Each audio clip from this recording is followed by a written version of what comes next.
President Donald Trump capitalizes on his first 11 months in office, and he still has 3 years to go. The president's second term started last January, marking a stunning and historic political comeback after losing to Joe Biden in 2020. EWTN News Nightly White House correspondent Owen Jensen reports on some of the biggest stories to emerge from the White House.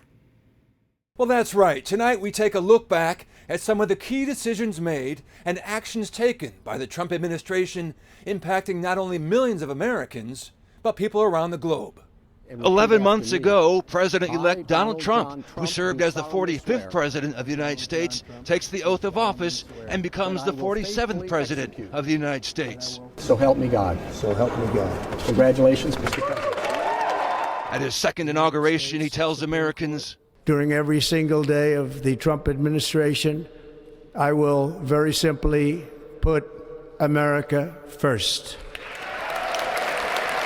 Right out of the gates, on January 20th, 2025, the president issuing an executive order protecting the American people against invasion, clamping down on illegal immigration at the southern border, drastically reducing border crossings from Mexico into the U.S.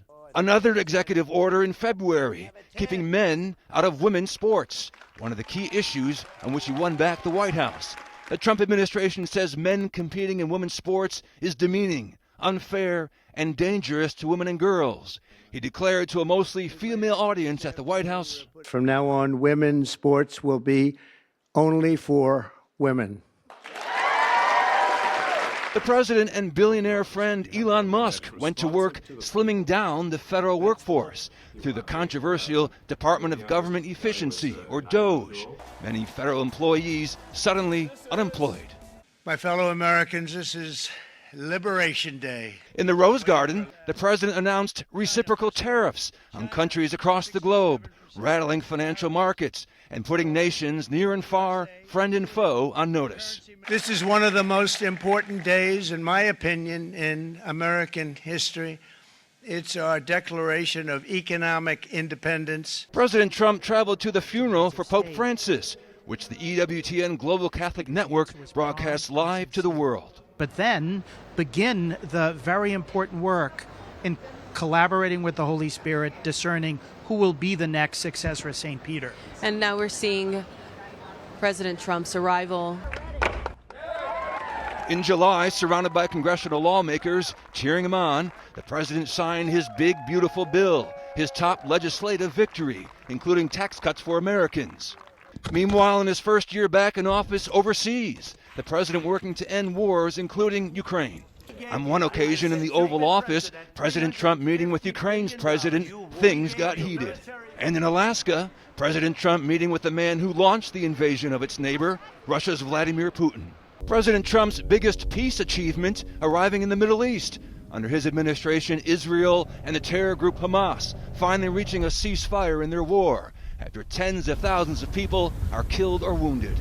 And in September, the assassination that shocked America, the killing of conservative activist Charlie Kirk, gunned down by a sniper in Utah as he spoke to college students.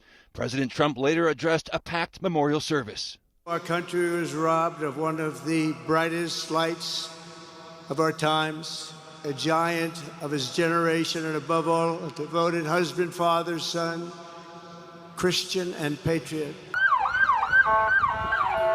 The president also going after illegal immigrants in American cities using federal agents, a controversial move causing blowback and protests against ICE from some cities and states.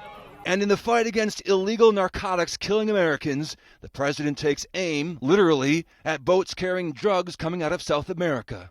And as his first year back in office winds down, President Trump under criticism from some Americans, unhappy about the cost of living, including prices for homes, cars, and food, even as gas prices fall.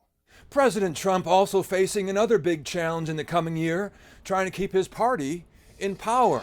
The midterm elections not that far down the road, and any shift in power down the road from here at the Capitol could impact his final 2 years in office. At the White House, Owen Jensen, EWTN News Nightly.